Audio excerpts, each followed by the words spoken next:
오늘 보신 말씀은 구약 성경 318면에 신명기 34장 1절부터 12절 말씀까지 제가 한 절 읽고 여러분들 한 절 읽고 우리 같이 한 목소리로 읽도록 하겠습니다.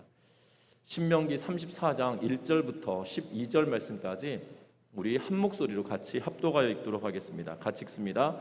모세가 모압 평지에서 느보산에 올라 여리고 맞은편 비스가 산 꼭대기에 이르매 여호와께서 길르앗 온 땅을 단까지 보이시고 또 온 납달리와 에브라임과 므낫세의 땅과 서해까지 온 유다 온 땅과 네겝과 종려나무의 성읍 여리고 골짜기 평지를 소알까지 보이시고 여호와께서 그에게 이르시되 이는 내가 아브람과 이삭과 야곱에게 맹세하여 그 후손에게 주리라 한 땅이라 내가 내 눈으로 보게 하였거니와 너는 그리로 건너가지 못하리라 하시매 이에 여호와의 종 모세가 여호와의 말씀대로 모압 땅에서 죽어 벳볼 맞은편 모압 땅에 있는 골짜기에 장사되었고 오늘까지 그의 묻힌 곳을 아는 자가 없으니라.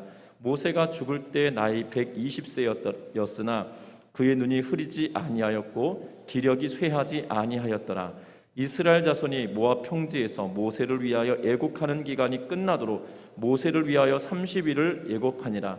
모세가 눈의 아들 여호수아에게 안수하였으므로 그에게 지혜의 영이 충만하니 이스라엘 자손이 여호와께서 모세에게 명령하신 대로 여호수아의 말을 순종하였더라. 그 후에는 이스라엘에 모세와 같은 선지자가 일어나지 못하였나니 모세는 여호와께서 대면하여 아시던 자요 여호와께서 그를 애굽 땅에 보내사 바로와 그의 모든 신하와 그의 온 땅의 모든 이적과 기사와 모든 큰 능력과 위엄을 행하게 하심에 온 이스라엘 목전에서 그것을 행한 자이더라. 아멘. 서로 인사 나누고 말씀을 나누겠습니다. 사랑하고 축복합니다.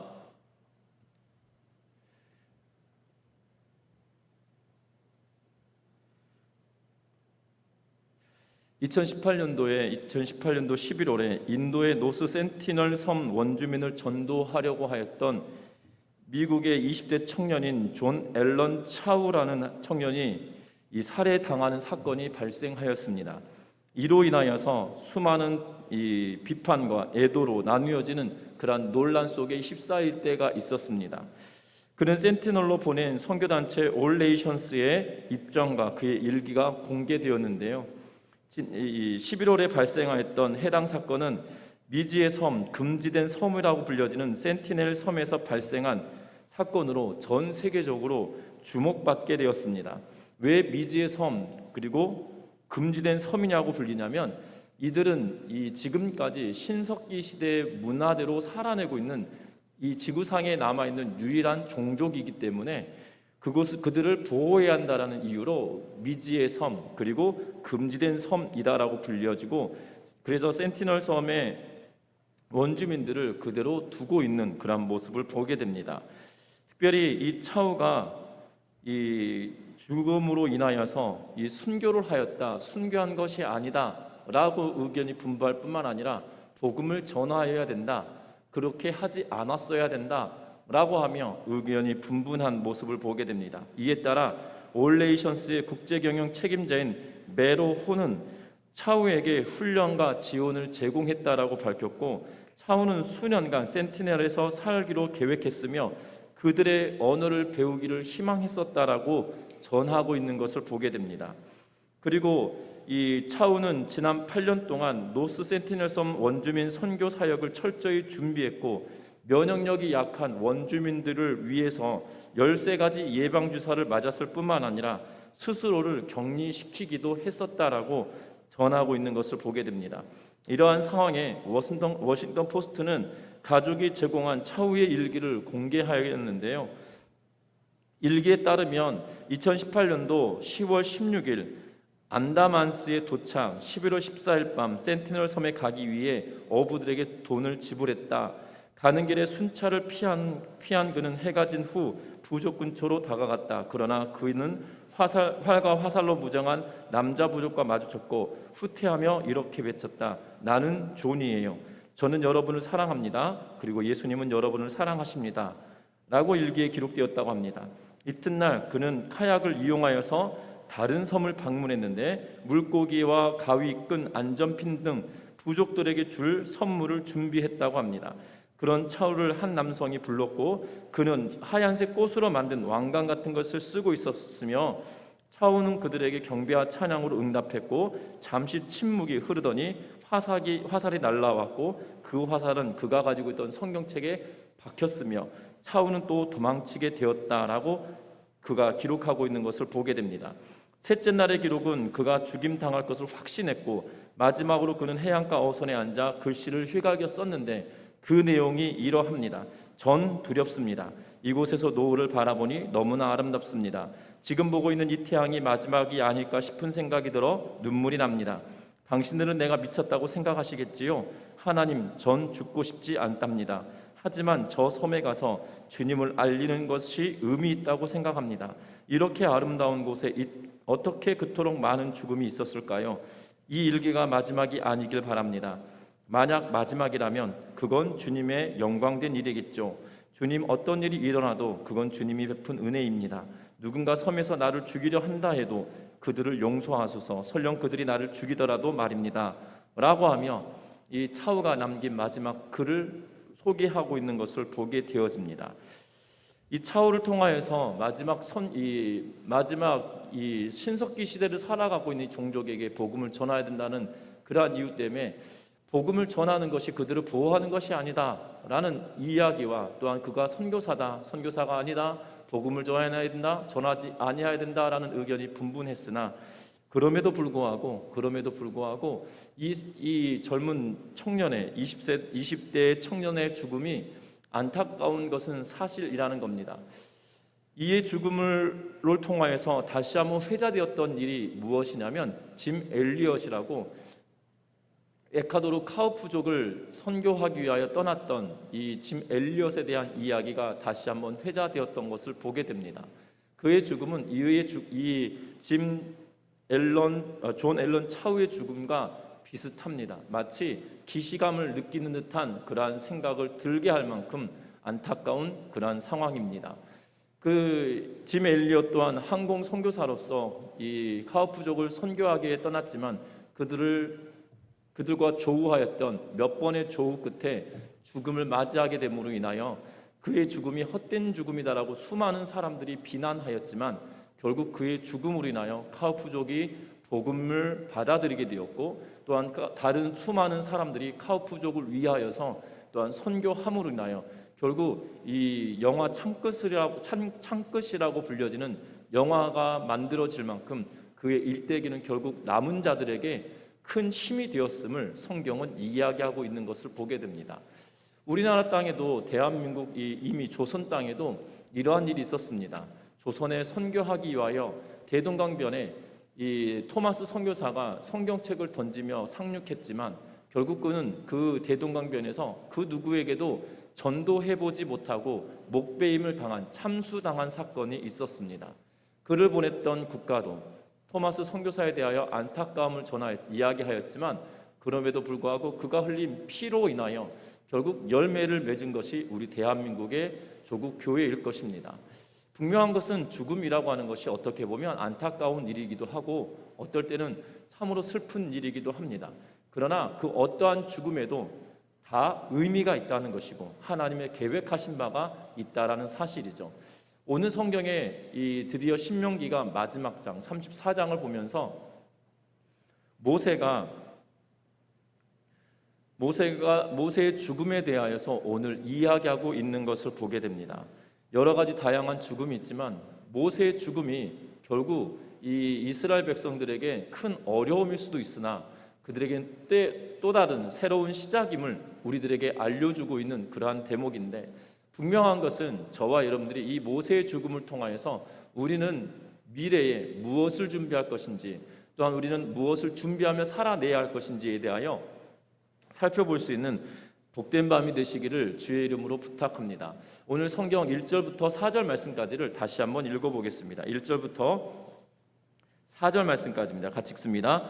모세가 모압 평지에서 느보산에 올라가 여리고 맞은편 비스가산 꼭대기에 이르매 여호와께서 길르앗 온 땅을 단까지 보이시고 또 온 납달리와 에브라임과 므낫세의 땅과 서해까지의 유다 온 땅과 네겝과 종려나무의 성읍 여리고 골짜기 평지를 소알까지 보이시고 여호와께서 그에게 이르시되 이는 내가 아브람과 이삭과 야곱에게 맹세하여 그의 후손에게 주리라 한 땅이라 내가 내 눈으로 보게 하였거니와 너는 그리로 건너지 못하리라 하시매. 아멘. 하나님 참 얄궂습니다. 왜냐하면 모세를 통하여서 이 비스가산에 있는 비스가산 꼭대기에 있는 느보산에 올라가라고 말하고 있는 것을 보게 됩니다. 그리고 그곳에 올라갑니다. 그리고 그가 보았던 것은 그 이스라엘 백성들이 가야 할 땅들, 그들이 점령해야 할 땅들을 보여주시고, 그리고 그에게 뭐라고 말씀하시냐면 아브람과 이삭과 야곱에게 약속한 땅이다, 또한 그 후손에게 주리라고 한 땅이다라고 말하고 있는 것을 보게 된다는 겁니다. 분명한 것은 아브람과 이삭과 야곱의 자손이 모세라는 거죠.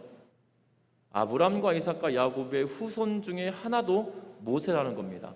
그런데 그 후손된 자에게 주겠다라고 하시면서 뭐라고 이야기하냐면 네가 본 그곳은 너는 건너가지 못할 거다라고 말하고 있다는 거죠. 하나님께서 이렇게 말하는 것 같습니다. 너 이거 맛있는 거 알지? 근데 너 이거 네 거 아니야 라고 말하는 거죠. 어떻게 보면 참 얄궂습니다. 저와 여러분들 그럼에도 불구하고 모세는 거기에 순응하고 있다는 것입니다. 특별히 그가 하나님께 소망을 말합니다. 하나님, 나도 그곳에 건너가면 되지 않습니까? 라고 말하였을 때 하나님은 그를 만류하시며 너가 이러이러한 일 때문에 너는 건너가지 못한다 라고 말씀하시며 또다시 이 일로 인하여 나에게 구하지 말라라고 신명기의 말씀을 통하여 우리가 이미 보았습니다.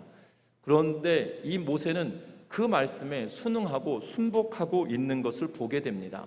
여러분들이 이 비스가산 꼭대기에 올라가 있고 느보산 꼭대기에 올라가 있는 그러한 상황에 이스라엘 땅, 유다 땅, 가나안 땅이 눈앞에 펼쳐지고 보여진다라면 여러분 다시 한번 하나님께 구할 생각이 있지 않겠습니까? 그럼에도 불구하고 모세는 하나님께 구하고 바라고 간절히 원하는 그러한 기도를 하고 있지 않음을 보게 됩니다. 하나님의 뜻을 그가 이미 이해하였고 하나님이 그를 통하여서 행하실 일들을 기억하였고 또한 그의 사명이 어디까지인지 명확하게 알고 그것에 대하여 순응하고 순종하고 있는 그러한 모습을 보게 된다는 겁니다. 오늘 이 성경에 보면 뒤에 다시 한번 읽어보겠지만 모세는 눈도 어둡지 않았고 기력도 쇠하지 않았다라고 성경은 말합니다. 그 말이 맞습니다. 왜냐하면 이 느보산은 3개의 봉우리가 있는데 가장 높은 봉우리는 이 니바라고 불려지는 봉우리인데 835m, 해발 835m이고요. 그리고 두 번째 높은 봉우리는 무카야트라고 불려지는 봉우리인데 790m 높이의 산봉우리입니다. 그리고 가장 낮은 산이라고 불려지는 이 시아라고 불려지는 산이 있는데 그 산의 봉우리는 710m입니다. 그런데 이 중에 이 시아라고 불려지는 봉우리에 모세의 무덤 기념 교회가 세워져 있다라고 성지 답사를 하는 분들의 기록들을 통하여 보게 되는데 분명한 것은 710m도 낮은 봉우리가 아니라는 거죠. 그리고 느보산 이 3개의 봉우리 중에 어떠한 봉우리에 올라갔는지 정확하게는 알 수 없다는 거예요. 왜 그러냐면 모세의 무덤이 어디인지 이스라엘 백성들조차도 몰랐다라는 사실이죠. 모세가 죽었다라는 사실은 아는데 그가 어디에 묻혔는지 그 누구도 알지 못하라는 것입니다. 30일 동안 애곡하였으나 6절에 보면 그의 묻힌 곳을 아는 자가 오늘날까지 없다라고 이야기하고 그 후에도 없다라고 이야기하고 있는데 이 모세의 기념교회는 1세기경의 그리스도인들이 또한 유대인들이 그곳에 이 기념 1세기에 살았던 그리스도인들이 또한 중세기를 살았던 그리스도인들이 모세의 유적지라고 이야기하면서 그곳에 모세의 무덤이 있다고 여기고 그곳에다가 교회를 지었고 수도원을 지음으로 인하여 그곳에 지금까지 이 여러 번의 이 재건축되어지는 이 보수되어지고 새롭게 고쳐지는 그러한 일들을 반복함으로 인하여 그곳에 교회가 남아 있는데 그 어떠한 봉우리에 올라갔는지에 대해서는 그 누구도 정확하게 알 수 없다라는 거예요. 그러나 710m 이상 800m 고지까지 있는 그 산에 올라간다는 것은 120세 고령에 이 쉽지 않은 것이었음에도 불구하고 올라갔다는 것은 그의 눈도 기력도 쇠하지 않았음에 대하여 분명하게 말하고 있다는 겁니다. 그가 묻힌 곳이 어디서 죽었는지도 알지 못하다는 것은 그가 홀로 올라갔다는 사실이고 그 누구를 의지하여서 올라가지 않았다라고 우리들에게 반증해주는 그러한 대목이기도 하다는 거죠. 분명한 것은 그러한 기력이 남아있고 쇠하지 않은 그러한 육신이었음에도 불구하고 더 이상 욕심을 부리지 않은 그러한 모습을 보게 된다는 겁니다. 하나님께서 주신 사명이 여기까지다 라고 말씀하실 때 그가 한번 하나님께 기도하였으나 아니야 너의 사명은 거기까지야 라는 그 말씀에 모세는 아멘으로 순종하고 있는 그러한 모습을 보게 된다는 겁니다. 저와 여러분들도 마찬가지입니다. 저와 여러분들에게 하나님께서 사명을 부여하시고 사명대로 살아가라고 이야기하십니다. 때로는 그 사명이 긴 시간 동안 해야 되는 사명일 수도 있습니다. 때로는 짧은 시간 동안 해야 될 사명도 있습니다.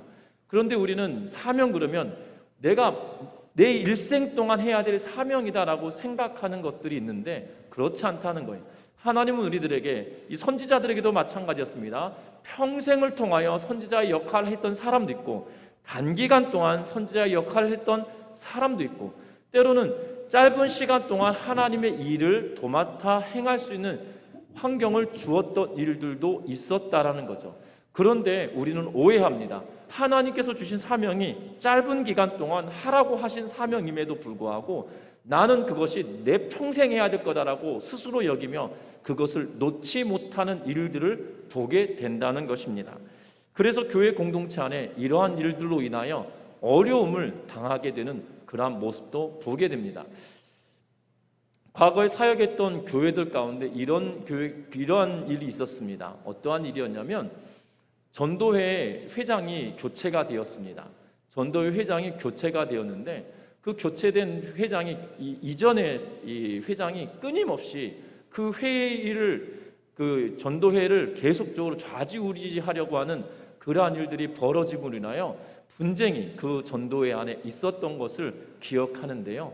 분명한 것은 우리도 그러한 삶을 살고 있지 않은지 어떻게 보면 작은 하나의 예일 수 있겠으나 저와 여러분들에게 주신 사명이 우리의 일생을 통하여 해야 될 사명도 있고 짧은 기간 동안 우리에게 부여하신 사명들도 있다는 거예요. 그런데 우리는 우리가 해왔던 일들에 대하여 쉽게 놓지 못하거든요. 저와 여러분들 그럼에도 불구하고 하나님께서 우리에게 주신 사명이 어디까지인지 분별하며 하나님께서 주신 사명에 아멘으로 순종하며 나아가는 은혜가 있으시기를 주의 이름으로 부탁합니다.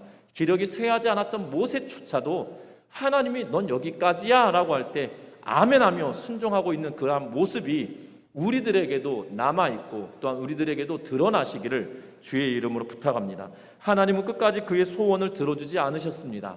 그러나 그에게 해줄 수 있는 어떻게 보면 얄궂다라는 표현을 썼지만 얄궂다기보다도 하나님은 모세에게 마지막으로 배려해 주시는 그러한 모습이기도 하다는 거죠. 너는 저곳에 들어가지 못하나 너는 그래도 한번 보기라도 해봐 라고 하면서 그 비스가산 느보산 꼭대기에 올라가서 그 멀리까지 볼 수 있도록 하나님이 배려해 주셨다는 사실입니다. 분명한 것은 하나님은 우리들에게 무지막지하게 뺏어가시거나 또한 털어버리시는 것이 아니라 우리들에게 하나님은 끊임없이 배려하시며 우리가 하나님의 사명을 끝까지 감당하도록 원하신다는 거죠. 그리고 그 끝자락에 우리가 순종하기를 원하신다라는 사실을 기억하며 믿음으로 순종하며 살아가는 은혜가 저와 여러분들 가운데 있으시기를 주의 이름으로 부탁드립니다. 뿐만 아닙니다. 우리가 5절부터 8절 말씀까지를 다시 한번 또 읽어보겠습니다. 신명기 34장 5절부터 8절 말씀까지입니다. 같이 읽습니다. 이에 여호와의 종 모세가 여호와의 말씀대로 모압 땅에서 죽어 벳부올 맞은편 모압 땅에 있는 골짜기에 장사되었고 오늘까지 그의 묻힌 곳을 아는 자가 없느니라. 모세가 죽을 때 나이 120세였으나 그의 눈이 흐리지 아니하였고 기력이 쇠하지 아니하였더라. 이스라엘 자손이 모압 평지에서 모세를 위하여 애곡하는 기간이 끝나도록 모세를 위하여 30일을 애곡하니라. 아멘. 오늘 이 말씀에 보면 7절에 모세는 기력이 남았고 눈이 쇠하지 않았다라고 이야기하고 있는 것을 보게 됩니다. 그러면서 오늘 성경에 보면 이 5절 말씀에 모세가 여호와의 말씀대로라고 이야기하고 있는 것을 보게 되는데, 이 원문 자체는 직역을 하면 이러한 의미입니다. 여호와의 입술 위에라는 의미로 기록되고 있는 것을 보게 되는데, 이 여호와의 입술이다라는 표현을 써서 이것이 여호와의 말씀대로라고 번역하고 있는데요. 특별히 유대 전승을 통해서 보면 그냥 고령의 자연사가 아니라 하나님에 의한 특별한 죽음인 것을 암시하고 있는 그러한 대목이다라는 사실이죠. 그리고 모세가 눈도 어둡지 않고 기력도 쇠하지 않았는데 그가 죽었다라고 성경은 이야기하고 있는 것을 보게 됩니다. 특별히 모세의 사망 일자에 대하여 수많은 관심들도 있으시겠으나 오늘은 모세의 사망 일자에 관한 이야기를 하려고 하는 것이 아니라, 그럼에도 불구하고 모세를 통하여서 하나님은 120년 동안 살아오면서 80세에 부름받아서 40년 동안 광야길을 이스라엘 백성들로 하여금 걸어가도록 만들어 주셨다는 것이고요. 그럼에도 불구하고 기력이 남아있고 죽었던 모세라는 사실이죠. 어떻게 보면 불평할 수도 불만을 터뜨릴 수도 있는 그러한 상황인데, 모세는 이 기력도 있고 또한 눈도 쇠하여지지 않았음에도 불구하고 그가 죽임을 당했다라고 하나님께서 그를 데려가셨다라고 표현하고 있는 것을 보게 됩니다. 그로 인하여서 이스라엘 백성들은 30일 동안 모세를 위하여 애곡했다라고 이 8절 말씀에 기록하는데, 여러분들 잘 보십시오. 이 죽었다는 사실 이후에 뭘 기록해 놓고 있냐면 9절 말씀이에요. 우리 9절 말씀 같이 읽어봅니다. 모세가 눈의 아들 여호수아에게 안수하였으므로 그에게 지혜의 영이 충만하니 이스라엘 자손이 여호와께서 모세에게 명령하신 대로 여호수아의 말을 순종하였더라. 아멘. 여러분들 이 말씀을 갑자기 삽입시키고 있는 것을 보게 됩니다. 어떻게 보면 여기서 끝나도 상관없거든요.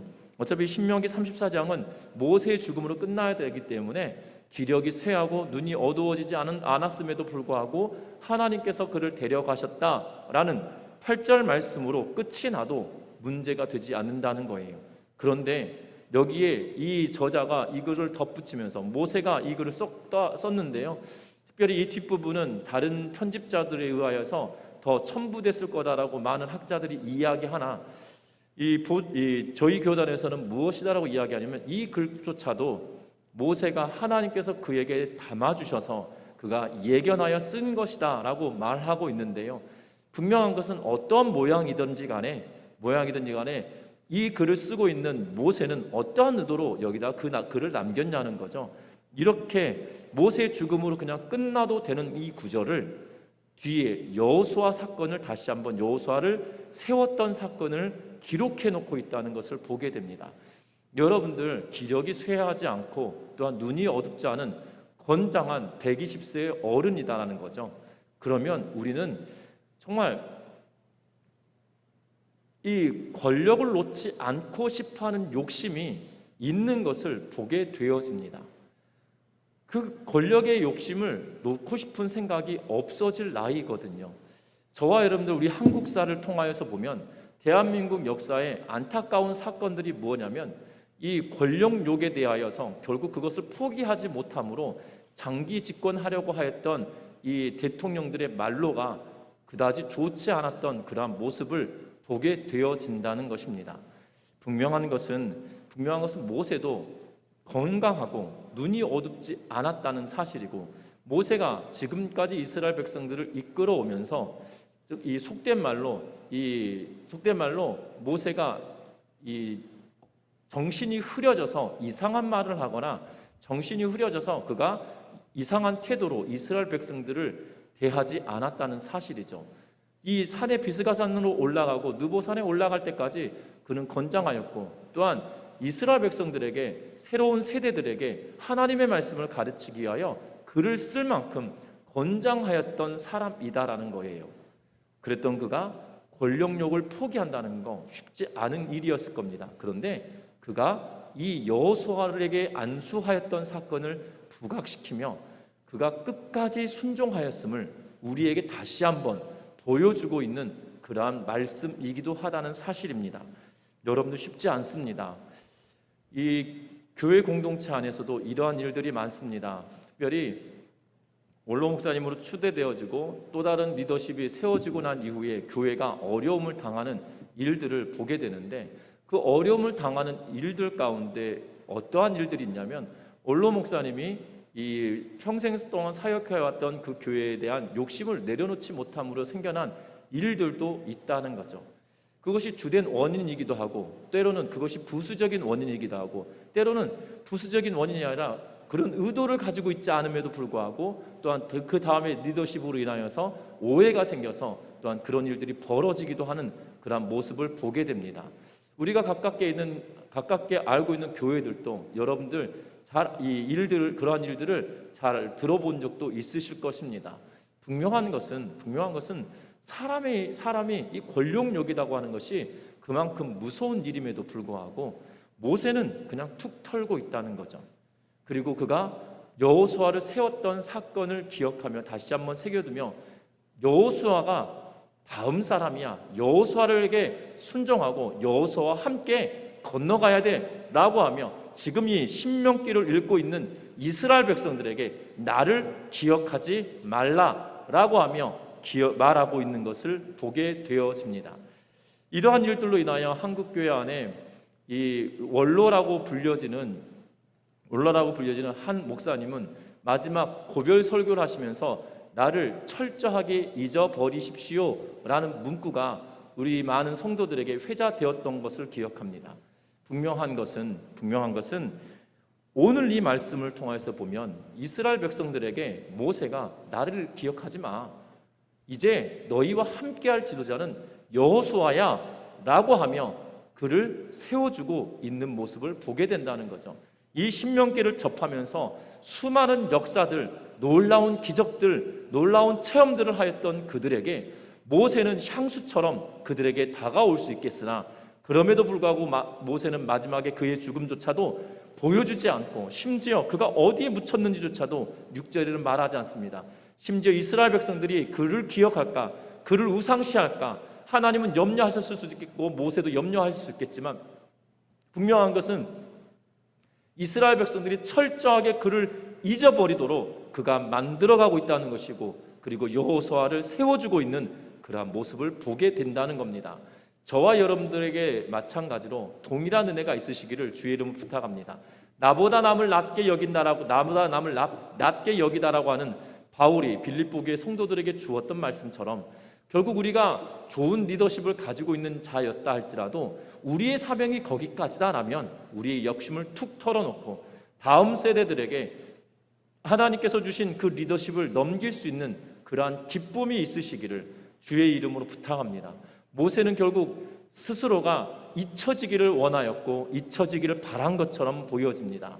그리고 그가 그렇게 실행하고 그렇게 움직이고 있다는 것이지요. 그리고 여호수아를 세워주면서 그가 이제는 이들의 백성을 이끌어갈 지도자라고 소개하고 있는 그러한 모습처럼 보여주고 있다는 겁니다. 여러분들, 저와 여러분들에게 이러한 은혜가 있기를 주의 이름으로 부탁합니다. 이랬던 그를, 이 마지막 평가를 하나님은 어떻게 하고 계시냐는 거죠. 10절부터 12절 말씀까지 우리 같이 한번 읽어보겠습니다. 같이 읽습니다. 그 후에는 이스라엘에 모세와 같은 선지자가 일어나지 못하였나니 모세는 여호와께서 대면하여 아시던 자요, 여호와께서 그를 애굽 땅에 보내사 바로와 그의 모든 신하와 그의 온 땅의 모든 이적과 기사와 모든 큰 능력과 위엄을 행하게 하심에 온 이스라엘의 목전에서 그것을 행한 자이더라. 아멘.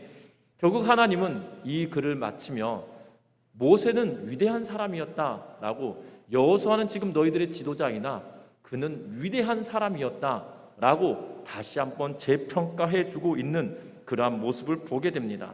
어찌 보면 그 후에 이스라엘에 모세와 같은 선지자가 일어나지 않았다라는 거죠. 지금까지도 일어나지 않았을 걸로 보여집니다. 이스라엘의 위대한 선지자는 두 명의 선지자를 이야기합니다. 하나는 모세이고 하나는 엘리야입니다. 그래서 예수님께서 변화산상에 올라가셨을 때, 예수님이 변모하셨을 때 누구와 누구가 나타납니까? 모세와 엘리야가 나타나 예수님을 수종들었던 것을 보게 됩니다. 그만큼이나 유대인들에게 있어서만큼은 모세와 엘리야가 가장 위대한 선지자로 불려진다는 거죠. 모세 이후로 그 어떠한 선지자도 나타나지 않았습니다. 심지어 여호와를 대면하여 보았던 이도 없습니다. 그리고 여호와께서 모세와 대면하였고 그와 함께 해주셨다는 사실이고, 그리고 그가 행하였던 일들을 다시 한번 두 절로 요약하면서 애굽 땅에서 보내사 바로와 신하들에게 행하였던 일들, 그리고 광야길을 걸었던 권능과 위엄의 일들을 그들에게 보여주셨다라는 사실이죠. 그를 평가하면서 결국 모세가 그의 리더십을 잘 이행함으로 인하여서 남은 것은 여호수아를 칭찬하기보다도 결국 모세가 하나님의 평가로 보면 더 큰 평가를 누리게 되었음을 보게 된다는 겁니다. 우리는 기억해야 합니다.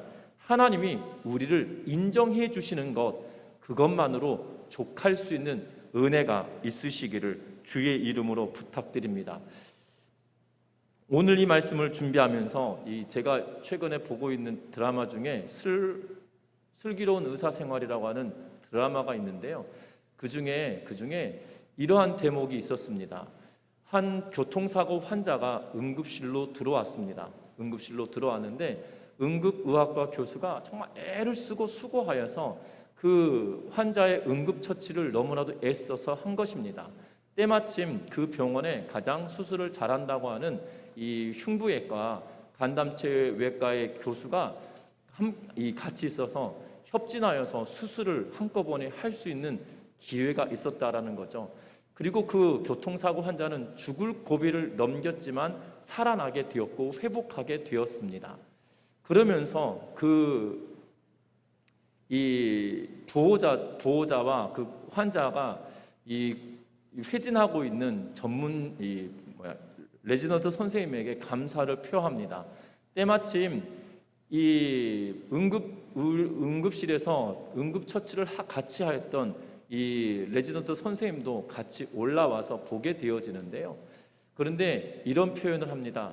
응급의학과는 인어공주 같다라고 하면서 우리가 한 것은 아무것도 그 누구도 알아주지 않는다라고 하면서 그런 이야기를 하고 있는 것을 보게 됩니다. 그때 이 사람에게 이 응급의학과 교수가 뭐라고 이야기하냐면, 우리가 할 수 있는 최선의 것으로 하면 돼. 그리고 그걸로 인하여 좋은 결과가 있다라면 그것만으로도 기뻐하면 돼 라고 이야기합니다. 그러면서 그 젊은 의사에게 뭐라고 이야기하냐면, 혹여 누군가 알아주길 바란다라면 내가 너의 수고를 알아줄게 라고 말하고 있거든요. 여러분들, 우리의 삶은, 결국 우리 인생은 하나님께서 알아주시는 걸로 감사하고 나아가면 되거든요. 세상의 그 어떠한 사람이, 또한 내 주변에 있는 성도가 나의 일들과 나의 상황을 알아주는 것, 그것 때문에 우리가 감사하며 사는 것이 아니고요, 우리의 주인 대신 나에게 사명을 부여하셨던 그분이 나의 힘, 나의 어려움과 나의 일들을 기억하여 주시는 그 한마디다라면 우리는 만족하고 살아갈 수 있는 힘이 되어져야 된다는 거죠. 저와 여러분들 기억하셨으면 합니다. 분명한 것은 하나님이 모두 알고 계시다는 거고, 오늘 말씀에 보면 결국 하나님은 평가하기를, 모세는 이스라엘 땅에 이만한 선지자가 없었어 라고 평가하고 있다는 거죠. 세상 사람들, 우리의 주변의 교우들이, 같은 성도들이 나를 어떻게 평가할까 거기에 관심 두기보다 하나님이 나를 어떻게 평가하실까 거기에 관심을 두는 우리 전미중학교의 모든 성도님들 되시기를 주의 이름으로 부탁합니다. 말씀을 맺으려고 합니다. 결국 모세는 마지막 이 34장을 통하여 이스라엘 백성들에게 하나님 앞에 절대적으로 순종하고 있는 그의 모습을 드러내고 있는 것을 보게 됩니다. 그러면서 다음 세대였던 여호수아를 높이고 세워주고 있는 그런 모습조차 보게 되어집니다. 그리고 하나님은 그 모세를 하나님께서 세워주시는 그러한 모습을 보게 된다는 겁니다. 우리도 인생 끝자락에 우리는 어떠한 평가를 받게 될 것이고 어떠한 의미를 남기게 될 것인지 생각하며 우리의 삶을 살아가는 우리 전미중학교의 모든 성도님들 되시기를 주의 이름으로 부탁드립니다. 기도하겠습니다.